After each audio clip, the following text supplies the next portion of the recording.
ബാധ്യത നിർവഹിക്കും. ആ ബാധ്യതാ നിർവഹണം കേരളത്തിൽ പണ്ഡിത സഭ പലപ്പോഴും നിർവഹിച്ചിട്ടുണ്ട്.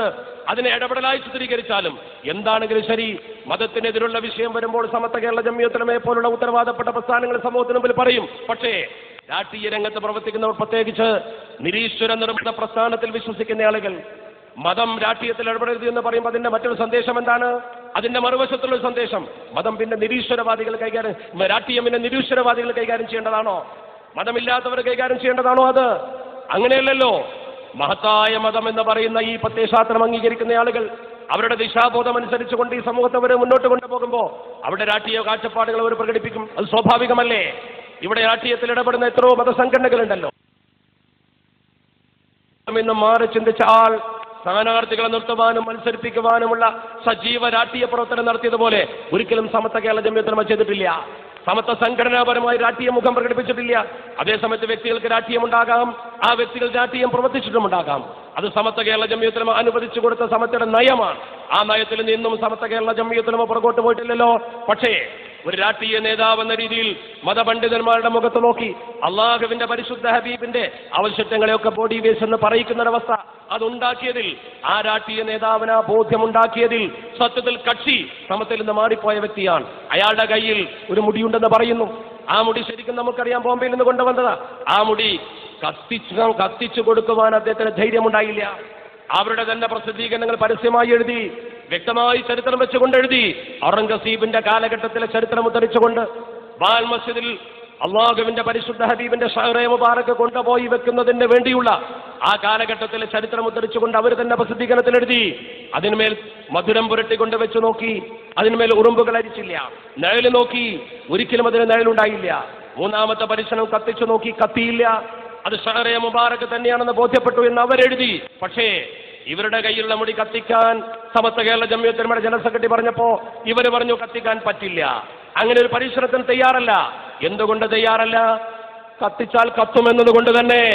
സ്വന്തം കയ്യിലുള്ള മുടി കത്തുമെന്ന് ഭയമുള്ളത് കൊണ്ടാണ് നിങ്ങൾ തയ്യാറാവാതിരുന്നത്. മാത്രമല്ല, ആ മുടിയെക്കുറിച്ച് നിങ്ങൾ എഴുതിയത് ഇങ്ങനെ കത്തിക്കാൻ പറയുന്നത് യുക്തിവാദമാണെന്നാണ്. ആ ഒരു പരാമർശം വരെ നടത്തി. അതുകൊണ്ട് തന്നെ കേരളത്തിലെ നിരീശ്വര പ്രസ്ഥാനത്തിന്റെ തലപ്പത്തിരിക്കുന്ന ഒരു നേതാവ് അങ്ങനെ പറഞ്ഞുവെങ്കിൽ അത് വടികൊടുത്ത് അടി വാങ്ങിയതാ. അതിനൊരിക്കലും സമത്വ ഉത്തരവാദിയല്ല, മുസ്ലിം സമൂഹം ഉത്തരവാദിയല്ല. നമ്മുടെ സമൂഹത്തിൽ സമത്വക്കെതിരുന്ന ആളുകൾ മുഖം കെടുന്നതിന് വേണ്ടി പടച്ചുറപ്പുണ്ടാക്കുന്ന ഓരോ പ്രവർത്തനങ്ങളാണ്. അയാൾ പരസ്യമായി ചാനൽ ചർച്ചയിൽ എന്താ പറഞ്ഞത്? ഇത് ഉയർത്തിപ്പിടിച്ചുകൊണ്ട് അവർ മുന്നോട്ട് പോകുമ്പോൾ അതിനെ ചോദ്യം ചെയ്യുന്നവരോട് പറഞ്ഞു, ഞങ്ങൾക്കിത് അല്ലാഹുവിന്റെ പരിശുദ്ധ ഹബീബിന്റേതാണെന്ന് ബോധ്യമുണ്ട്, നിങ്ങൾക്ക് തോന്നുന്നുവെങ്കിൽ വിശ്വസിച്ചാൽ മതി. അതൊരു ധിക്കാര സമീപനമല്ലേ? ആ ധിക്കാര സമീപനം അപകടകരമല്ലേ? നാളെ ഇയാൾ ഒരു വടി കൊണ്ടുവന്ന മൂസാ നബി അലൈഹി സ്വലാത്തു വസ്സലാമിന്റെ വടിയാണെന്ന് പറഞ്ഞാൽ നമ്മൾ അംഗീകരിക്കണോ? ഈ സമൂഹം അത് അംഗീകരിക്കുമോ? എന്നാ പിന്നെ മറ്റന്നാൾ അയാൾ സ്വാലിഹ് നബിന്റെ ഒട്ടകപ്പുറത്ത് കയറി സമൂഹത്തിന് മുമ്പിൽ വരും. ആ സമീപനം അയാൾ സ്വീകരിക്കും. അത്രമാത്രം സമുദായത്തെ വഞ്ചിക്കുന്ന സമീപനം നടത്തിയ അവർ മസ്ജിദിന് ഈ സമൂഹത്തിന്റെ മുമ്പിലൊക്കെ ഫ്ലക്സ് വെച്ച് പേരെഴുതി വെച്ചതെന്താ? മസ്ജിദ് ഷഹറെ മുബാറക്ക് എന്നല്ലേ. അവസാനം തറക്കല്ലിട്ടതോ മസ്ജിദുൽ ആസാർ. എന്നാൽ ആസാറുൻ നബി എന്ന് പറഞ്ഞ പ്രവാചകരുടെ ആസാർ എന്ന് പറഞ്ഞോ ഇല്ല. അതുപോലും അങ്ങനെ ചേർത്തെഴുതാൻ അവരുടെ കൂട്ടത്തിൽ ബുദ്ധിയുള്ള ചിലരെങ്കിലും ഉണ്ടാകും, സമ്മതിച്ചില്ല. അതുകൊണ്ട് തന്നെ അവസാനം വന്നത് എന്താണ്? കേവലം ആസാർ എന്ന് പറയുമ്പോൾ പുരാവസ്തു എന്ന് പറയുമ്പോൾ അതിന്റെ അർത്ഥം എന്താ? പുരാവസ്തു സൂക്ഷിക്കേണ്ടത് എവിടെയാ? പുരാവസ്തു സൂക്ഷിക്കാൻ ഒരു പള്ളി വേണോ? പുരാവസ്തു സൂക്ഷിക്കാൻ ശരിക്ക് പള്ളിയല്ല വേണ്ടത്. പുരാവസ്തു സൂക്ഷിക്കാൻ ഒന്നുകിൽ ഒരു മ്യൂസിയം, അല്ലെങ്കിലോ കൊള്ളാത്തതാണെങ്കിൽ ഒരു ആക്രിക്കടയാണ് അതിന് വേണ്ടത്, പള്ളിയല്ല. ഒന്നുകിൽ ആക്രിക്കടയിൽ വെക്കണം, അല്ലെങ്കിൽ മ്യൂസിയത്തിൽ വെക്കണം. അപ്പോൾ അവർ പറഞ്ഞു, ഞങ്ങൾ ഹെറിറ്റേജ് മ്യൂസിയം ഉണ്ടാക്കും. എന്താണ് ഹെറിറ്റേജ്? ഹെറിറ്റേജ് എന്ന പദത്തിന്റെ അർത്ഥം എന്താണ്? പാരമ്പര്യം എന്നാണ്. നമ്മുടെ പാരമ്പര്യം ഏതാ? പൂർവീകർ അംഗീകരിച്ച പാരമ്പര്യം. നമ്മുടെ തലപ്പത്താരായിരുന്നു ബഹുമാനപ്പെട്ട റയീസുൽ മുഹഖിഖീൻ കണ്ണിയത്ത് ഉസ്താദ്. ആ കണ്ണിയത്ത് ഉസ്താദിനെ തള്ളിപ്പറഞ്ഞവർക്ക് എന്ത് പാരമ്പര്യമാണ്? ഞാൻ ദുർഗിപ്പിക്കുന്ന ഒരു കാര്യം കൂടി വളരെ തീർത്ത് പറയട്ടെ. ആ റയീസുൽ മുഹഖിഖീൻ കണ്ണിയത്ത് ഉസ്താദിനെതിരെ കളിച്ചത് കൊണ്ട് തന്നെയാണ് നിങ്ങൾക്ക് ഈ അപകടമുണ്ടായത്. എന്താണ് കണ്ണിയത്ത് ഉസ്താദിനെ കുറിച്ച് പരസ്യമായി പ്രസംഗിച്ചതും പറഞ്ഞതും? സാത്വികനായ മഹാപണ്ഡിതൻ 93-ലല്ലേ മരണപ്പെട്ടു പോകുന്നത്? 89-ലല്ലേ നിങ്ങളിത് പറയാൻ തുടങ്ങിയത്? കണ്ണിയത്തിന്റെ ചരിത്രം പഠിച്ചു നോക്കൂ. സുബഹിക്ക് മുമ്പ് വാഴക്കാട്ടുന്ന ചൂട്ടുകെട്ടി പുറപ്പെട്ടുകൊണ്ട് മുഷാവറക്ക് പോകും. അങ്ങനെ ചൂട്ടുകെട്ടി നടന്നിട്ട് മുഷാവറക്ക് പോകും. ഫറോക്ക് ചുങ്കത്ത് വെച്ച് സുബഹി നമസ്കരിക്കും. തുടർന്ന് അദ്ദേഹം നടക്കും കോഴിക്കോട്ടേക്ക്. തിരിച്ചു വരുമ്പോൾ ഒരണ കൊടുത്തുകൊണ്ട് ബസ് കയറി ചുങ്കത്തിറങ്ങിക്കൊണ്ട് തിരിച്ച് ഫറോക്കിൽ നിന്ന് അദ്ദേഹം നടന്ന് വാഴക്കാട്ടത്തെ വീണ്ടും ദർസ് നടത്തിയിരുന്ന ആ മഹാൻ, അത്ര ത്യാഗിയായ മഹാൻ, അദ്ദേഹത്തിന്റെ ജീവിത ചരിത്രത്തിൽ ഒരുപാട് ഏടുകൾ എടുത്തു ധരിക്കുവാനുണ്ട്. ആ മഹാനുഭാവന് സുഖമില്ലാതെ വന്ന സമയത്ത് അദ്ദേഹത്തിന്റെ ഈ വാക്കുകൾ കേട്ടുകൊണ്ട് ആ മഹാനെ അംഗീകരിക്കുന്നതിന് പകരം അത്വം വിത്വമാണെന്നല്ലേ പരസ്യമായിട്ട് പറഞ്ഞത്. രണ്ട് തോളിലും കൈ പിടിച്ചുകൊണ്ട് ബഹുമാനപ്പെട്ട ഒരു സ്റ്റേജിലേക്ക് കയറ്റിയിരുത്തിയപ്പോ ആ മഹാനെ കുറിച്ച് എന്താ ഇവർ പറഞ്ഞത്? പരസ്യമായി ഉപ്പൻചാക്ക പോലെ കൊണ്ട് നടക്കുന്നു. ഉപ്പൻചാക്ക പോലെ കൊണ്ട് നടക്കേണ്ടി വന്നത് എന്തുകൊണ്ടാ? ആ മഹാന്റെ കാലുകൾക്ക് സുഖമില്ലാത്തത് കൊണ്ട്. നമ്മൾ ഓർക്കണം, അള്ളാഹുവിന്റെ പരിശുദ്ധ ദീനുൽ ഇസ്ലാം വളരെ വ്യക്തമായി നമ്മളെ പഠിപ്പിച്ച ചരിത്ര സത്യങ്ങളുണ്ട്. മഹാനായ അലിമായിരുന്ന അള്ളാഹുവിന്റെ പരിശുദ്ധ ദീനുൽ ഇസ്ലാമിൽ അവഗാഹ പാണ്ഡിത്യമുണ്ടായിരുന്ന അബ്ദുല്ലാഹ് ഇബ്നു മസ്ഊദ് റളിയല്ലാഹു തആല അൻഹുവിന്റെ ചരിത്രം പഠിക്കുമ്പോൾ നമുക്ക് കാണാൻ കഴിയും, ആ മഹാനുഭാവന്റെ കാലുകൾ ബലമില്ലാത്ത കാലുകളായിരുന്നു. അദ്ദേഹത്തിന്റെ കാലുകളെ കുറിച്ച് ഒരു സംഭവം വളരെ വ്യക്തമായി താരീഖിന്റെ കിതാബിൽ കാണാം. ആ മഹാനുഭാവന്റെ പാദങ്ങളെ കുറിച്ച് പറയുന്നു, ലഹു സാക്കാനി നാഹിലത്താനി ദഖീഖത്താനി. അദ്ദേഹത്തിന്റെ കാലുകൾ ബലമില്ലാത്ത ദുർബലമായ രണ്ട് കാലുകളായിരുന്നു.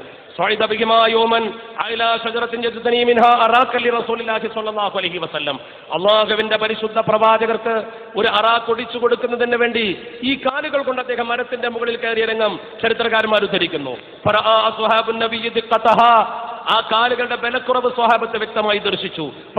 അവർ ചിരിച്ചു. ചിരിച്ചപ്പോൾ അള്ളാഹുവിന്റെ പരിശുദ്ധ പ്രവാചകർ പറഞ്ഞു,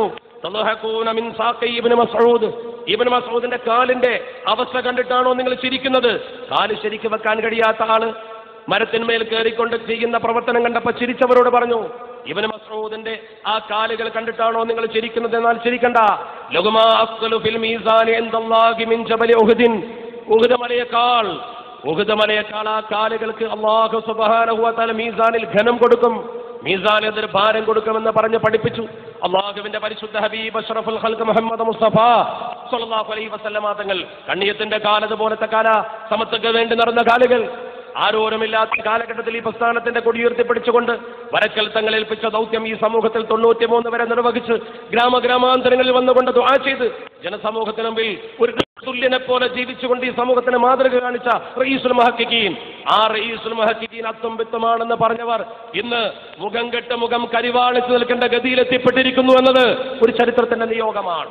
അത് ചരിത്രത്തിന്റെ നിയോഗമാണ്. നമ്മുടെ പന്തലിൽ വെച്ച് മറുഭാഗത്തുള്ള നേതാവിന്റെ മകളെ വിവാഹം കഴിച്ച വ്യക്തി പോലും പരസ്യമായി ഇന്ന് ജനങ്ങളോട് പറഞ്ഞ എന്താണ്? മുടിക്ക് സനതുണ്ടാക്കാൻ നിയുക്തനായ ആള് പറഞ്ഞതെന്താ? ആ കൂട്ടിൽ നിന്ന് ആളുകൾ ഒഴുകിക്കൊണ്ടിരിക്കുകയാണ് ഇങ്ങോട്ട്. അവസാനത്തെ സത്യത്തിന്റെ ശേഷിപ്പും അവിടെ ഇല്ലെന്ന് പറഞ്ഞുകൊണ്ട് സമൂഹം നിങ്ങളെ പുറങ്കാലുകൊണ്ട് തട്ടുമെന്നാണ് ബഹുമാനപ്പെട്ട തങ്ങൾ ഇവിടെ പറഞ്ഞത്. ആ ചരിത്രം ആവർത്തിക്കുക തന്നെ ചെയ്യും. നിങ്ങൾക്ക് എന്താ സമൂഹത്തിന് മുമ്പിൽ പറയാനുള്ളത്? നേതാവിന്റെ മഹത്വം, സാമ്പത്തികമായ പണപ്പളപ്പ്, അതിന്റെ ഔന്നത്യം, ഇതല്ലേ നിങ്ങൾ സമൂഹത്തിന് മുമ്പിൽ പറയുന്നത്? എങ്കിൽ നിങ്ങൾ നോക്ക്, മഹാനായ കാളമ്പാടി ഉസ്താദ് ഇവിടെ വന്നു. വളരെ ലളിതമായ ജീവിതം. ആ മഹാനുഭാവന്റെ ജീവിതത്തെക്കുറിച്ച് നമ്മളൊന്ന് പഠിച്ചു നോക്ക്. ഇസ്ലാമിക സമൂഹത്തിന്റെ പൂർവ്വഗാമികളെ കുറിച്ചൊന്ന് പഠിച്ചു നോക്ക്. എന്താ അവരൊക്കെ സമ്പാദിച്ചത്? എന്താ അവരൊക്കെ നേടിയത്? മഹാനായ സൽമാൻ അൽ ഫാരിസി റളിയല്ലാഹു തആല അൻഹുവിന്റെ ചരിത്രമാണ് ബഹുമാനപ്പെട്ട കാളമ്പാടി ഉസ്താദിനെ കുറിച്ച് ഓർക്കുമ്പോൾ നമ്മുടെ മനസ്സിൽ ഓർമ്മ വരുന്നത്. വളരെ ലളിത ജീവിതം, പൂർണ്ണ ലളിതം. സൽമാൻ അൽ ഫാരിസി തങ്ങൾ അല്ലാഹുവിന്റെ പരിശുദ്ധ ഹബീബിന്റെ നിർദ്ദേശാനുസരണം മദീനയിൽ പ്രവർത്തിച്ചുകൊണ്ട് അദ്ദേഹത്തിന്റെ അവസാന കാലഘട്ടത്തിൽ ഇസ്ലാമിന്റെ ഒരുപാട് സമരങ്ങൾക്ക് നേതൃത്വം കൊടുത്ത ആ സമരഭടൻ അള്ളാഹുവിന്റെ പരിശുദ്ധ ദീൻ പ്രതിസന്ധി നേരിട്ടൊരു സന്ദർഭത്തിൽ സന്തക്കിൽ കിടങ്ങി കുടിക്കുന്ന വിദ്യ പോലും പഠിപ്പിച്ചു കൊടുത്ത മഹാൻ അവസാന കാലത്ത് തന്റെ ഭവനത്തിന്റെ മുമ്പിൽ മുറ്റത്ത് ചമ്രം പടിഞ്ഞിരുന്നുകൊണ്ട് ഈന്തപ്പനയോട് കൊണ്ട് കൊട്ട നിർമ്മിച്ചുകൊണ്ട് അങ്ങാടിൽ കൊണ്ടുപോയി വിറ്റ കഥ ചരിത്രകാരന്മാർ മനോഹരമായി ഉദ്ധരിക്കുന്നു. അദ്ദേഹത്തോട് ചോദിച്ചു, നിങ്ങൾ എന്തിനിങ്ങനെ കട്ടപ്പെടണം? നിങ്ങൾക്ക് സൗകര്യം ഉണ്ടാക്കി തരാൻ ഭരണകൂടം സജ്ജമാണല്ലോ. ആ മഹാൻ പറഞ്ഞു, അശ്തരി ഹൂസം ബി ദിർഹമിൻ, ഞാൻ ഒരു ദിർഹമിന് ഈന്തപ്പന മട്ടൽ വാങ്ങും. ഫഅമലുഹു, ഞാൻ അതുകൊണ്ട് ജോലി ചെയ്യും. സുമ്മ അബിഉഹു ബി സലാസതി ദറാഹിമ, പിന്നെ അത് കൊണ്ടുപോയി 3 ദിർഹമിന് ഞാൻ വിൽക്കും. ഫഉഈദു ദിർഹമൻ ഫീഹി, 3-ൽ 1 ദിർഹം വീണ്ടും ഒരു പട്ട വാങ്ങാൻ ഉപയോഗിക്കും. വഉംഫിഖു ദിർഹമൻ അലാ ഇയാലി, 1 ദിർഹമിന്റെ കുടുംബത്തിന് വേണ്ടി ചെലവഴിക്കും. വഅതസദ്ദഖു ബി സാലിസി, 3-ാമത്തത് കൊണ്ട് ഞാൻ സ്വതക്ക കൊടുക്കും.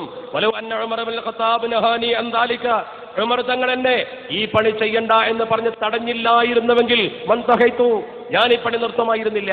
ഒരു ഈന്തപ്പന മടൽ വാങ്ങുവാൻ 1 ദിർഹം ചെലവഴിച്ചുകൊണ്ട് അതിൽ നിന്ന് കിട്ടുന്ന 3 ദിർഹമിൽ 1 ദിർഹം കുടുംബത്തിനും 1 ദിർഹം സ്വതക്ക കൊടുക്കുവാനും പിന്നെ 1 ദിർഹം വീണ്ടും ഒരു പട്ട വാങ്ങുവാനും ഉപയോഗപ്പെടുത്തിക്കൊണ്ട് ജീവിച്ച് മരിച്ചുപോയ ഒരു മഹാനായ സ്വഹാബി, അദ്ദേഹത്തിന്റെ ജീവിത നിലവാരം ഈ സമൂഹം വളരെ വ്യക്തമായി ചരിത്രത്തിലൂടെ മനസ്സിലാക്കുന്നു.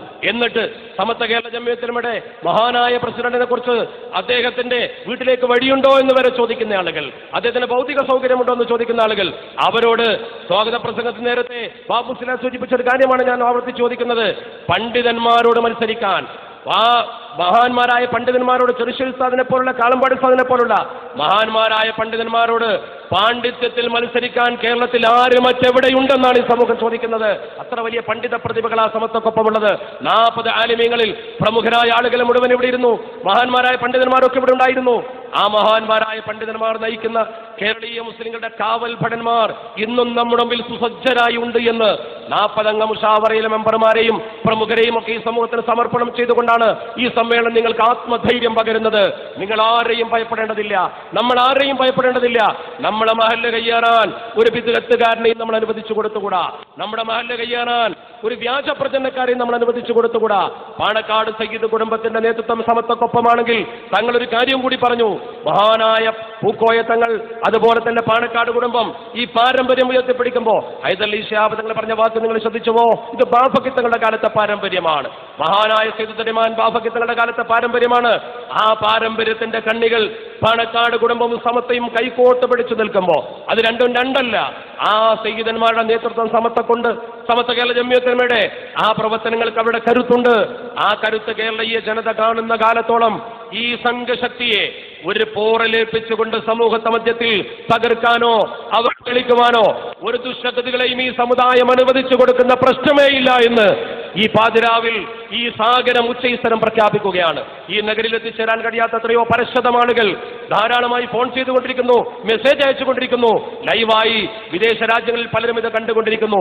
ബഹുജനം സമത്വക്കൊപ്പമാണ്. ഈ ഒരു പാരമ്പര്യം നിലനിർത്താൻ നമുക്ക് പ്രതിജ്ഞയെടുക്കാം എന്ന് മാത്രമേ ഈ സന്ദർഭത്തിൽ സൂചിപ്പിക്കുന്നുള്ളൂ. നമ്മുടെ മദ്രസകളും നമ്മുടെ മഹല്ലുകളും അതിന്റെ കണക്കുകളൊക്കെ പരിശോധിച്ച് നമ്മുടെ ഒരു കാര്യം അങ്ങ് മുന്നോട്ട് വെച്ചാൽ അത് അംഗീകരിക്കുന്നവരാണ് ബഹുജനം. എന്നിട്ടാണ് മഹല്ലില്ലാത്തവർ മഹല്ല് സമ്മേളനം നടത്തുന്നത്. വെള്ളിക്കോല പോലെ മഹല്ലില്ലാത്തവരുടെ മഹല്ല് സമ്മേളനം, മഹല്ലില്ലാത്തത് കൊണ്ട് മഹല്ല് സമ്മേളനം നടത്താൻ എന്താണ് അവർക്ക് അവകാശം? മഹല്ലില്ലാത്തവർ കാദിയെ നിയമിക്കാൻ അവർക്ക് എന്താ അവകാശം? സത്യത്തിൽ ഈ സമൂഹത്തെ ഭിന്നിപ്പിക്കുന്ന പ്രവർത്തനമല്ലേ ഓരോ ഘട്ടത്തിലും അവർ ചെയ്തിട്ടുള്ളത്? എന്റെ സഹപ്രവർത്തകരായ പലരും അതുപോലെ സമത്വയുടെ മഹനീയ നേതാക്കൾ പലരും ഇവിടെ പ്രസംഗിക്കാനുള്ളത് കൊണ്ടും സമയം ഏതാണ്ട് 12 മണി കഴിഞ്ഞ് 15 മിനിറ്റോടടുക്കുമ്പോൾ ഇനി ഞാൻ ദീർഘിച്ച് പ്രസംഗിക്കുമ്പോൾ അതൊരു വലിയ പരീക്ഷണമായിരിക്കും. അതുകൊണ്ട് ഞാൻ അവസാനിപ്പിക്കുന്നു. ഈ സമ്മേളനത്തിന്റെ വിജയത്തിന് വേണ്ടി അഹോരാത്രം പരിശ്രമിച്ച ദിവസങ്ങളോളം ഇവിടെ കെട്ടിക്കിടന്ന ഒരുപാട് പ്രവർത്തകരുണ്ട്, അതുപോലെ ഒരുപാട് വളണ്ടിയർമാരുണ്ട്, ഒരുപാട് സംഘടനാ പ്രവർത്തകരുണ്ട്. അവർക്കൊക്കെ പടച്ചുറപ്പ് അർഹതപ്പെട്ട പ്രതിഫലം ഇരു വീട്ടിലും നൽകുമാറാവട്ടെ എന്ന് പ്രത്യേകം പ്രാർത്ഥിക്കുന്നു. നിങ്ങൾ പ്രാർത്ഥിക്കണമെന്ന് അഭ്യർത്ഥിക്കുന്നു. ഒരുപാട് സൗകര്യം ഇതിനു വേണ്ടി ചെയ്തു തന്ന ഉമറാക്കൾ, ഉലമാക്കൾ, വേണ്ടപ്പെട്ടവർ, ഒരുപാട് നല്ല പ്രവർത്തകർ. ഈ മഹത്തായ സംഗമം ഇത്ര വിജയമാക്കിയ നിങ്ങളോട് അഭിനന്ദനങ്ങൾ അർപ്പിക്കുന്നതോടൊപ്പം നന്ദി രേഖപ്പെടുത്താൻ കൂടി ഒരവസരം ഈ സന്ദർഭത്തിൽ ഒരു പക്ഷേ നിങ്ങൾ പലരും ഈ പ്രസംഗം കേൾക്കാൻ തന്നെ കഴിയാതെ ദൂരെ ഉണ്ടായിരിക്കും. അവരോടൊക്കെ ഖേദപ്രകടനം നടത്താനും ഈ സമയം ഞാൻ ഉപയോഗപ്പെടുത്തുകയാണ്. വാഖിറു ദഅ്വാനാ അൽഹംദുലില്ലാഹി റബ്ബിൽ ആലമീൻ. അസ്സലാമു അലൈക്കും വറഹ്മത്തുള്ളാഹി വബറകാതുഹു.